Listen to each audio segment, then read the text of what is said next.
Bapak Ibu yang saya hormati, saya ingin cerita saja. Jadi dulu di daerah negeri barat sana, daerah Sumbokong ya.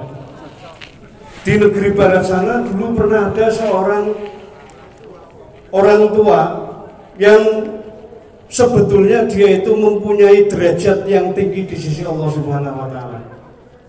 Tetapi perilakunya tidak mencerminkan sama sekali kalau dia adalah seorang waliullah.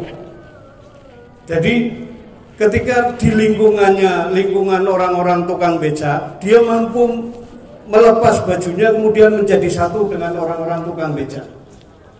Ketika lingkungannya lingkungan guru, maka dia memakai baju guru. Nah, ini yang terjadi di daerah tersebut. Desanya di daerah Keramat. Jadi saya melihat jelas orang tersebut. Namanya Mbah Kiai Warnoto. Konon keturunan beliau masih bersambung dengan Mbah Panggung di Tegal, kan gitu. Nah, beliau pendatang di situ. Orang tidak tahu kalau beliau itu sebetulnya mempunyai derajat. Dia masuk ke daerah situ, dan di daerah itu sebetulnya orangnya kalau disurvei KTP ya 100% muslim. Kalau misalkan dia 99,9% muslim. Tetapi di daerah situ ada musola, tetapi tidak terawat sama sekali. Nah, isu-isu itu ya sampah banyak berserakan di situ. Tidak ada sama sekali orang yang tergerak untuk ngresihi ngono ya ora ono. Tidak ada. Jadi setiap hari sampah musola itu terlihat kumuh. Nah, beliau datang di daerah seperti itu dan tanpa ada kata, tanpa ada ngoprak-ngoprak kanan kiri, tetapi beberapa tahun kemudian, ya sekitar 10-15 tahun kemudian, daerah tersebut musolanya kemudian berubah menjadi bagus, orang-orangnya 90%, bahkan banyak di antara warganya yang memondok pesantrenkan anak-anaknya. Gara-gara beliau Mbah Kiai Warnoto tersebut yang dia berdakwah dalam diam. Jadi gaweane beliau karena ada musola seperti itu, nih setiap pagi beliau hanya datang, setiap ada waktu adzan ya, setiap ada waktu sholat, beliau hanya datang uculuk, biasanya bajunya di baju putih, pakainya kaos biasa, oblong, terus baju putihnya ditantang gini, uculuk ke musola. Paling ketemu orang yo, halo, gitu toh. Ya udah assalamualaikum, karena di situ belum tren untuk mendekatkan mereka. Ayo paling sapa-sapaan ke musola terus adzan. Setelah adzan, tugas beliau pokoknya setiap 5 waktu beliau adzan. Terus musola yang terlihat tidak ada cahayanya disapu, dibersihkan, beliau yang melakukan itu. Setiap subuh beliau datang sebelum jam 4 terus ngisi kolahnya.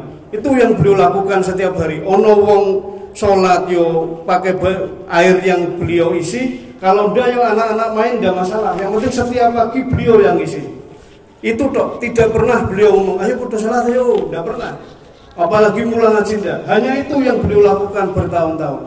Sampai akhirnya Allah Subhanahu wa taala membukakan itu, dan kemudian warga masyarakat banyak yang kemudian mengisi musola tersebut. Bahkan sekarang musolanya bagus, atau mungkin bahkan sekarang menjadi masjid mungkin. Nah, itu salah satu perjuangan. Nah, apa yang akan kita ambil di situ, yang saya ambil minimal ada 3 yang perlu kita ambil dari perjuangan yang seperti itu. Perjuang dalam diam. Tidak ada kata-kata apapun, tidak ada benturan apapun, tetapi setelah beberapa saat kemudian berubah total. Minimal ada 3 yang ketika kita melakukan itu, insya Allah dimanapun kita bisa merubah itu. Yang pertama, niatnya atau dalam melakukan perjuangan tersebut atau kegiatan tersebut, niatnya lillahi ta'ala. Yang ini yang pertama. Jadi tidak ada niat indikasi-indikasi tertentu untuk nama sendiri, untuk nama golongan, nama apa dan sebagainya. Hanya niat karena lillahi ta'ala. Bukan berarti ketika kita melakukan tersebut terus tidak memikirkan balasan duniawi, tidak. Itu tetap ada terpikirkan, tetapi itu nomor belakang. Tidak kita pikirkan menjadi hal yang di depan. kita akan melakukan sesuatu, kita timbang dulu, itu betul-betul karena Allah tidak. Makanya beberapa ulama dulu makanya kitab-kitabnya itu seperti misalkan Imam Bukhari, berapa ratus tahun beliau menulis buku itu. Tapi beliau meninggal, bukunya masih di mana-mana terus dibaca. Kenapa? Karena salah satunya lillah ini. Sehingga ketika beliau akan menulis hadis ya, beliau melakukan sholat 2 rakaat, ya Allah, saya akan menulis ini kira-kira ada manfaatnya enggak di dalam sholat itu. Ketika ada manfaatnya beliau lanjut, ketika tidak. Itu dulu, dan bedanya penulis dulu dan penulis sekarang yaitu salah satunya. Kemudian misalkan ada salah seorang penulis juga, Syekh Abdul Wahab Asy'aroni pernah menulis kitab. Jadi beliau menulis kitab namanya, ulama dulu itu kan kalau menulis kitab kan pulpennya tidak seperti sekarang, ditul terus ditulis, habis tul lagi kan gitu.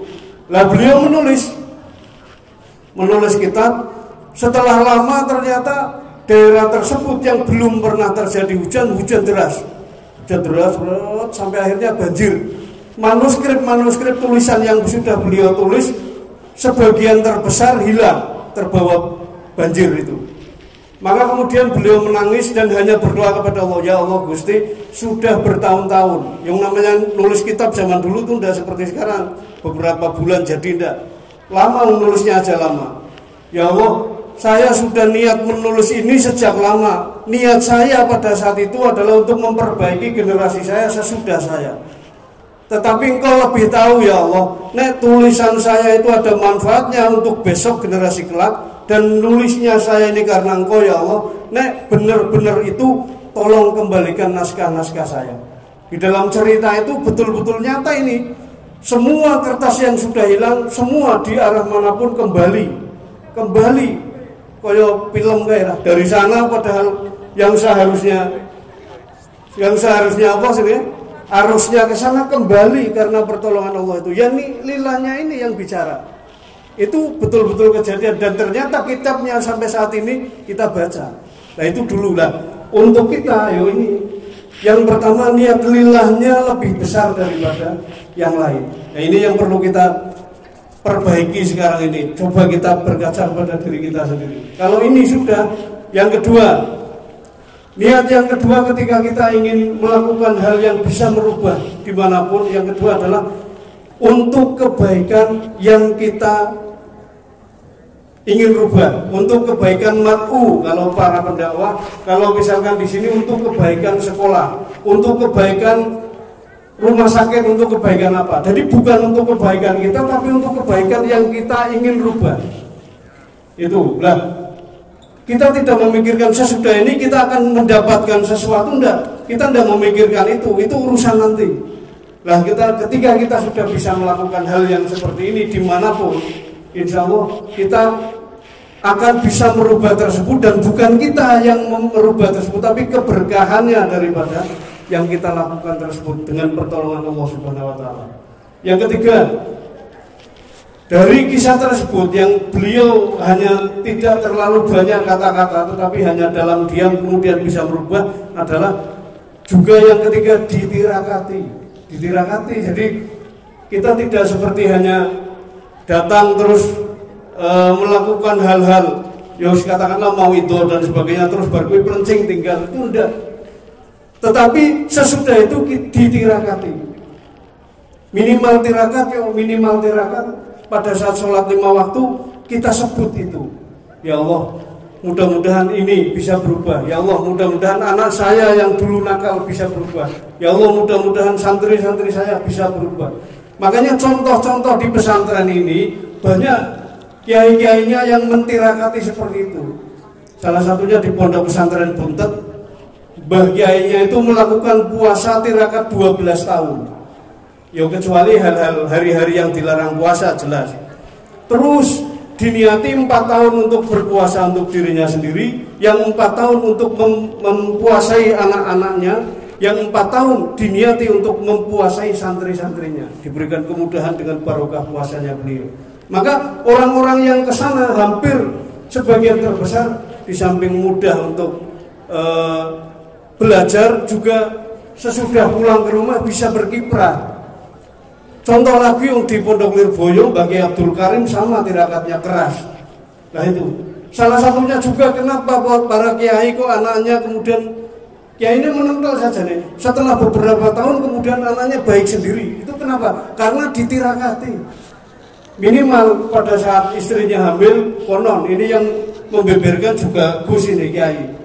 Itu ternyata rahasianya kenapa Pak Kiai kemudian punya anak di Nengketo terus jadi kiai meneh, ternyata pada saat hamil dipuasai 41 hari minimal untuk jabang bayinya itu dengan niat untuk kebaikan. Itu adalah pendidikan, transfer pendidikan yang tidak secara dohir, tidak kita ketahui tapi itu nyata.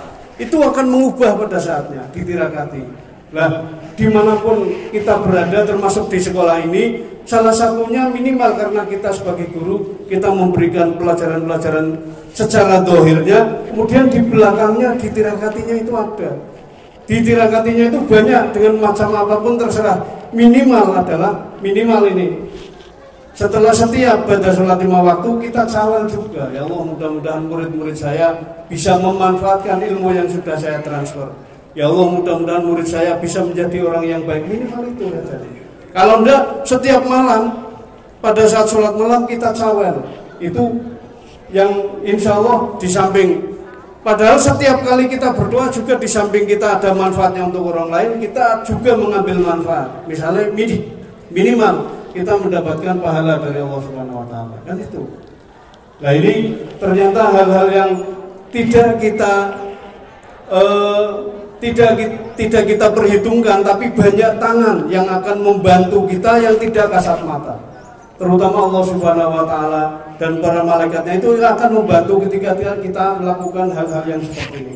Ini salah satu contoh di antara perjuangan kecil orang yang saya kenal persis, yang dulu tidak dalam berjuang tidak mengatakan apa-apa dan tidak ada benturan apapun. Ternyata setelah beberapa tahun beliau tidak ada, baru orang tahu, oh ternyata ini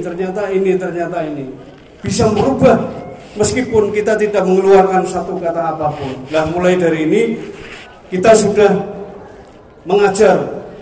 Insya Allah transfer ilmu kita akan menjadi amal kebaikan untuk kita semuanya. Insya Allah baik ini. Amin Allahumma amin. Insya Allah baik.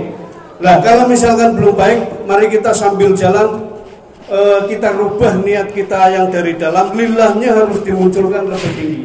Kemudian yang kedua, niatnya kita untuk mengubah anak, mengubah sesuatu lingkungan harus kita munculkan dulu. Bukan untuk kebaikan kita, tapi untuk kebaikan ini. Itu yang akan menurunkan pertolongan Allah. Yang ketiga, mari kita lebih ada niat yang kuat untuk juga mentirakati.